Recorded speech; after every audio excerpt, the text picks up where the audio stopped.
ಬಿಸಿ ಬಿಸಿ ಇದೆ ನಳಪಾಕ ದಿನ ದಿನ ನೂತನ.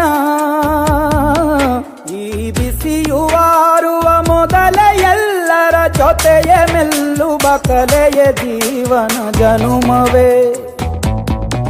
ಈ ಜನುಮವೇ ಆಹ ದೊರಕಿದೆ ರುಚಿ ಸವಿಯಲು. ಈ ಜನುಮವೇ ಆಹ ದೊರಕಿದೆ ರುಚಿ ಸವಿಯಲು.